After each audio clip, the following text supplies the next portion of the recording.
აი ესეთი აღდგომა და წითელი კვერცხები გვაქვს ჩვენ საპატიმროსა შინა. აი როგორი ბადლიანია. აი აქ გამერწმუნდა ჩვენ სხანარი მადლობს. ეს ქალთა ციხის პატიმარი მედავითნია. ჩაკეტილ სივრცეში სასჯელის მოხდასთან ერთად პასუხისმგებლობა სხვა პატიმრების სულიერ სიმშვიდეზეც აიღო. ციხეში მოწყობილ სალოცავში ის ყველაზე მეტ დროს ატარებს, კითხულობს ლოცვებს და ლოცულობს ყველასთვის. უკვე მეორე წელია აღდგომის ბრწყინვალე დღესასწაულს აქ გისოსებს მიღმა ხვდება. საკანში დაგვპატიჟა, გვაჩვენა როგორ შეუძლია ადამიანს დღესასწაული ყველა სივრცეში გაილამაზოს. კვერცხი და ენდრო სხვა პატიმრების მსგავსად ციხის მაღაზიაში იყიდა. აპირებს რომ წითელი კვერცხი გაუნაწილოს მათ, ვინც შეღება ვერ შეძლო. მედავითნე პატიმრის სურვილი და მიზანია რომ ქრისტიანულ სამყაროში ყველაზე დიდი დღესასწაული აქ გისოსებს მიღმა ყველამ ერთად იზეიმოს სივრცეში, სადაც უფალს ადამიანები ყველაზე ახლოს გრძნობენ. ციხის კარი როცა დამეხურა ესე, გამიხსნა უფლისკენ მიმავალი კარი, ხო, აღდგომა ჩვენთვის მით უმეტეს აქ საპატიმროში გასმაგებულია. რომ აქ უფალთან უფრო ახლოს მიდიხარ. ჩვენთან არის თუ არის უფალი. პატიმარი ქალი ერთ დროს ბიზნესმენი გრძელ და რთულ გზას იმედით მიჰყვება. ამბობს, რომ მეგზურად უფალი აირჩია, დანიშნულების ადგილად კი თავისუფლება. თავარი, რაც 2 წლის წინ დაკარგა. ეს ავტოპორტრეტიც მის პირად ისტორიას გვიყვება. როცა გარეთ ხარ, ამ სიტყვის ცნება საერთოდ არც აქცევ მნიშვნელობას. თურმე რა არის თავისუფლება. და დამჭირდა ამისთვის თუ აქ შემოსვლა ალბათ რომ თავისუფლება გაიგო, დაფიქრდე, ჩაფიქრდე, შეჩერდე და მიხვდე, თუნდაც მიხვდე იმას, რომ რისთვის მოხვედი ამ ქვეყანაზე. ბევრი რამ არის თავისუფლება. ჩემთვის თავისუფლება ჩემ აფშებს რო ჩავეხუტებ.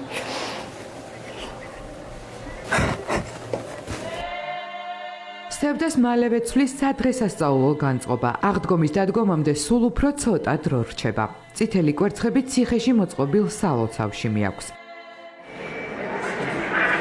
ამ დღეს მსჯავრდებულებს მეტი თავისუფლება აქვთ. ციხის ადმინისტრაცია პატიმრებს მთავარ დღესასწაულამდე რამდენიმე საათით ადრე საკნის კარს უხსნის.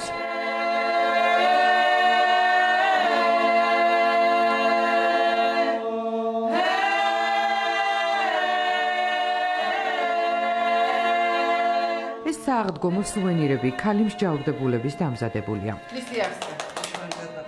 სალოცავის შემდეგ დღესასწაულის საკნებში გრძელდება პასკა, წითელი კვერცხი და წვენით სადღე გრძელვები. ეს ციხის ტრადიციაა. 2 წელია აქ ვარ, 2 წელი და 3 თვეა. უკვე ვესწრები ფაქტიურად მესამე აღდგომას აქ. ვარ ძალიან ბევრი და ერთად. და ეს ძალიან გვაძლიერებს, ერთმანეთს გვაძლიერებთ ჩვენ აქ ამ დღეს. აღდგომის დღესასწაულზე სიხარული და სევდა აქ ერთმანეთს ხშირად ცვლის. პატიმრებს ბევრ სხვა რამესთან ერთად საერთოც ეს აქვთ. თითქმის ყველაფერი მთავარის, თავისუფლების გარდა და მთავარი ერთმანეთის გამხნევება. და რა თქმა უნდა, ყველაზე მეტად მეჩვენია, რომ ეს დღე ჩემ შვილებთან გავატარო. შეიძლება რაღაც მომენტში დაფარო ის განცდები და გრძნობები და გადაგალახინოს აქ ადამიანებმა ძალიან მინდა მასთან ყოფნა და თავისუფლებაც. ქალთა ციხის შემდეგ კურიერი პიესი რუსთავის მე-16 დაწესებულებაშიც შევიდა. მსჯავრდებულებმა აქ სხვა ციხეებში მყოფებზე იზრუნეს. ეს პასკები პატიმრებისთვის გამოცხვა. მომზად და ტრადიციული სადღესასწაულო კერძებიც. სააღდგომოდ ვემზადებით განსაკუთრებულად, იმიტომ ყველას მოიხსენება, რომ ყველაზე დიდი ქრისტიანული დღესასწაულია. ვძნობთ, რომ სხვა პატიმრებსაც გაუხარდებათ ის, რომ ჩვენი გაკეთებულია პატიმრის რაღაც და მივა დააგეგმონებს და მე მგონი უფრო რაღაცნაირად ცოტათი ვისუბუქებს ეს დღესასწაულები აქ ყოფას. მიულოცავ ყველას აღდგომის ბრწყინვალე დღესასწაულს და მადლობას ვუხდი ადმინისტრაციას, იმიტომ რომ გვეხმარება და ეს საშუალება გვეძლევა, რომ ჩვენით რაღაც აღდგომო თავი ვიგრძნოთ და არ გამოვაკრეთ ამ ბრწყინვალე დღესასწაულს, იმის გამო რომ მსჯავრდებული ვართ. სევდიანიც არის ცოტა იმ ხრივ, რომ ტრადიციულად როგორც აქამდე ხდებოდი, ნათესავებთან, ოჯახთან ვერ ხარ, მაგრამ სამაგიეროდ აქ შეძენილ ადამიანებთან ერთად, მათ განცდილ სევდასთან ერთად აერთიანებს ამ ყველაფერს.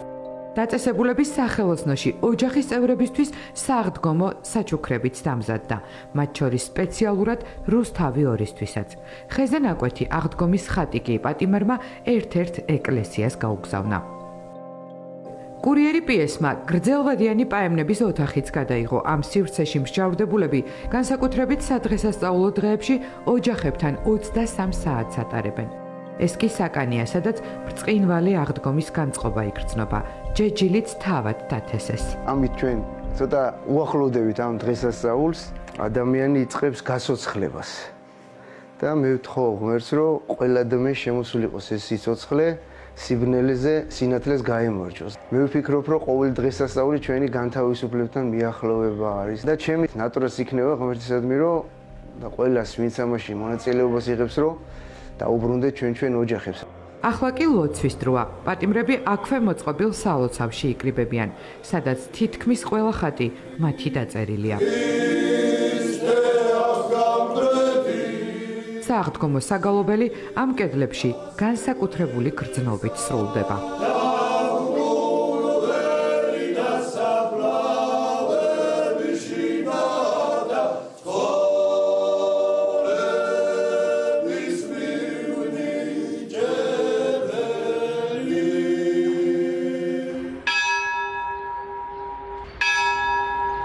ესეთი დიდებული ტაძარიც შეიქმნა ღვთისმსხალობით მადლობა უფალს. ჩაუდებულის მოხატული არის. ქსნის მე-15 დაწესებულება. ეს ტაძარი იუსტიციის სამინისტროს სპეციალური პენიტენციური სამსახურის გადაწყვეტილებით, პატრიარქის ლოცვა-კურთხევით და პატიმრების ჩართულობით აშენდა.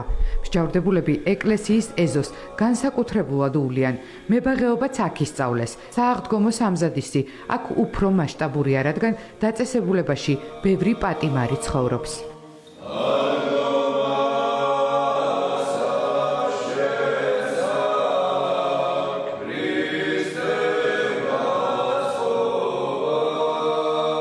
გალობის მასწავლებელი და მოსწავლეები. ქსნის ციხის პატიმართა გუნდის შესრულებით სააღდგომო გალობას მთელი ციხე ელოდებოდა.